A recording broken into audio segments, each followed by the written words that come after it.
All right, Congressman Thomas Massie joins us now from the Rotunda, even though the government is shut down, and it's good to see you, sir.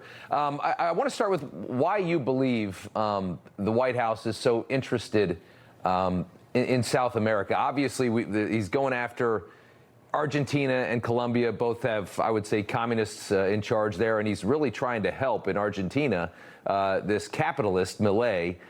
And kind of help prop him up as he does the heavy work of trying to rid the stink of socialism in his own nation. But it's not very America first, right? So why do you think they're so engaged in this in South America? Well, I want to see Milei succeed, too. Yeah. I mean, he's the closest thing to a libertarian they have down there in South America, right, or conservative, if you will.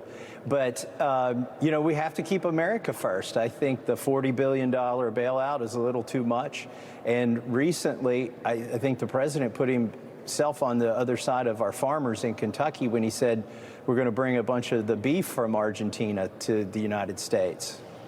Right, yeah, and the beef, we talked about that. Obviously, it's not very popular, especially with the cattle ranchers here in the U.S. The idea of bringing in foreign beef, flooding the market with that, lowering the prices is not popular at all. But it's seen as something to do with a hedge against China buying the beef and also helping Milei in another way. But do you think there's a reason why this White House is so engaged in this continent to our south? Is there some motive there that you think is happening?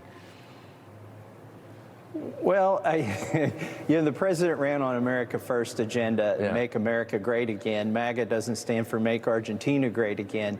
I think every president, when they get in there, they are tempted by the State Department and other actors into getting involved around the globe. It's one of those things, if things aren't going well domestically, you can look overseas for problems to solve. But I think we should be solving our own problems. And by the way, with the beef issue, I'm a beef farmer myself. I raise cattle, and I know that beef farmers have been really hammered for the last decade. And the solution that the president's proposing for Argentina is actually not a good solution for Americans. He makes it sound like he'll bring the price of beef down in the supermarket, but the reality is the farmers need to see a decent price for their cattle in the United States, yeah, for the supply of cattle to expand here.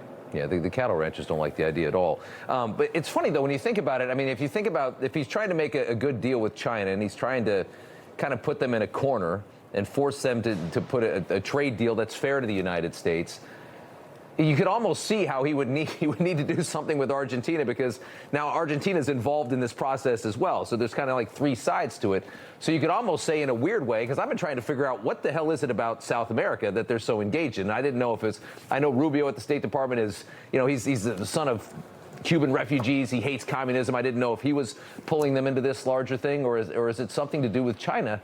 Because you would kind of want to use Argentina to try and force China into a better deal, which would be America first. Well, I guess so, and China's very involved in Brazil as well. Yeah. But the thing is, like, it's just like you said, Rob, if you touch two things, then it becomes three, and then three things become 5 or 10 things. And the best way to do this is free market principles. We're not going to beat the Chinese at their own game by manipulating currency or trying to tariff things out of existence. We need to let the free market work here. And, you know, so I would say bring back country of origin labels, for instance. And I'm not against a free market importing, yeah, beef from Argentina, but let people know when it gets here where it's coming from, and certainly don't subsidize it. Yeah, yeah. I like you. I like your independent thought process. I like the way you think in Congress. There's not many of you out there. The president doesn't like you. You have a new primary challenger for 2026. His name is Ed Galrain. He's entered the race today after the president urged him to do so, and wrote that he called you a rhino that says you make life easy for the radical left, and Galrain has his complete and total endorsement. What's your reaction to that? Well, my reaction is this. Ed Galrain lost his state Senate race here most recently, so he's a failed candidate. And the other thing is he's donated to Lindsey Graham and Mitch McConnell. He's not really a conservative, so don't believe that. I think the president's beef with me is that I'm too conservative. Yeah. And I don't think my constituents believe that. They want somebody who comes up here and votes their principles. I've been voting the same way for 13 years, regardless of who's president. I vote for less spending. I vote for less regulations. And sometimes that gets you in trouble up here. Yeah. Yeah, no, I mean, you and Rand Paul both pissed the president off, but I wouldn't call you a rhino. That's not the appropriate, you know, he's pissed, but that's not the right, that's not the right label, I guess. No, and in fact, I had lunch with Rand today in his office. We're two of the few people up here trying to work right now. And Rand's the same way, and we're both from Kentucky. That's what people from Kentucky appreciate.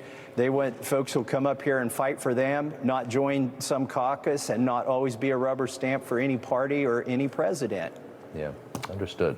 Congressman Massie, good to have you on. Thanks so much. Thanks, Rob.